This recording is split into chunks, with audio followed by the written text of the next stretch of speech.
Good morning, good afternoon, good evening. Friends, Kevin sir back from Personal Tutor. Standard 8 history playlist आप लोग देख रहे हैं.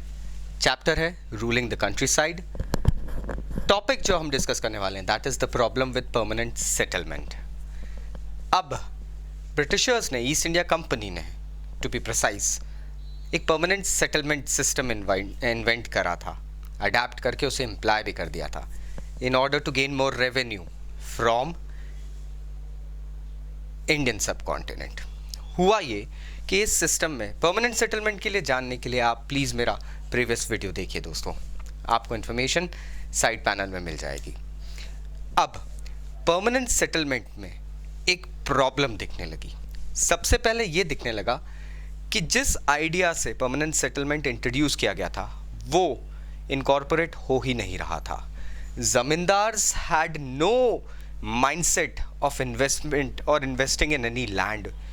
ज़मींदारों के लिए ज़मीनों में इन्वेस्ट करने का कोई ज़रिया दिख नहीं रहा था, क्योंकि सबसे पहली बात जो रेवेन्यू फिक्स किया गया था ईस्ट इंडिया कंपनी द्वारा वो अक्सर इतना हाई रहता था कि ज़मींदारों को वो रेवेन्यू पे करने में ही लोहे के चने चबाने पड़ जाते थे. It was a tough job for them. Now इसका एक और ज़रिया था. ईस्ट इंडिया कंपनी ने ये बात घोषित करी थी that if anybody fails to pay the revenue, if any zamindar और the rajas even fails to pay the revenue, उनकी ज़मींदारी उनसे छीन ली जाएगी, उसे नीलाम किया जाएगा, ऑक्शन करी जाएगी. कोई दूसरा पर्सन आएगा जिसे पैसे कमाने की इच्छा होगी और जो इतना केपेबल होगा प्रॉबेबली वो पूरे एरिया की ज़मींदारी ले लेगा और फिर रेवेन्यू कमा के देगा. अब इस चक्कर में हुआ ये कि हज़ारों ज़मींदारों की ज़मींदारियाँ नीलाम करी गई थी. उसमें क्या हुआ that is a separate story, but एक चीज़ ये दिख रही थी कि permanent settlement was not working at all. अब धीरे धीरे 1810 की बात आती है, मतलब 19th सेंचुरी शुरू होने लगी. अब 19th सेंचुरी शुरू होती है तो थोड़ी सी लैंड कंडीशंस इंप्रूव होती है, कल्टीवेशन एक्सपांड होने लगता है. कहते हैं ना, दुख भरे दिन बीते रे भैया. मार्केट में एक सडन राइज होने लगी. इसका सीधा सीधा मतलब ये था कि ज़मींदारों के लिए ज़्यादा इनकम आने के ज़रिए खुल गए थे.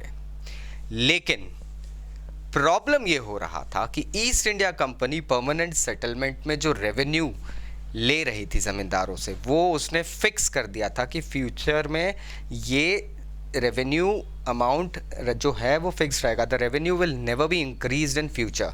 ये रिटन डॉक्यूमेंट साइन हो चुका था.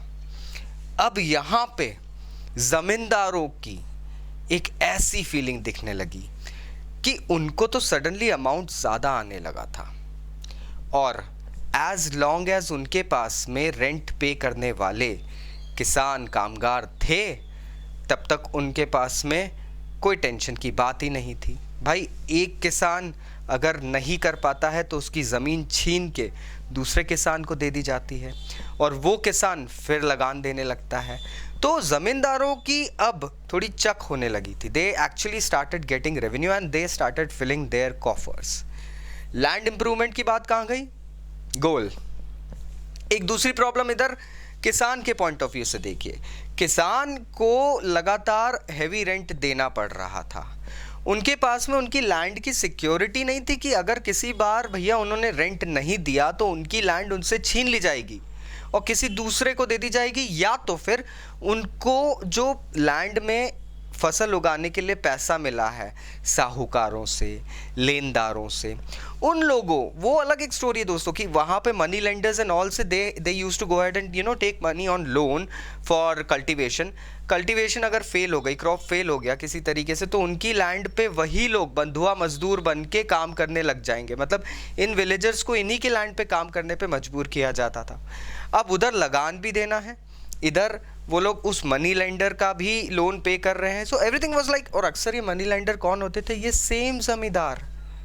तो आप एक देख रहे हैं बेनिफिट न ईस्ट इंडिया कंपनी को न किसान को मिल रहा था, जमींदार को. I hope now you got the crux, you understood the problem with the permanent settlement system. आगे की स्टोरी नेक्स्ट वीडियो में देखते हैं. Take care, bye bye.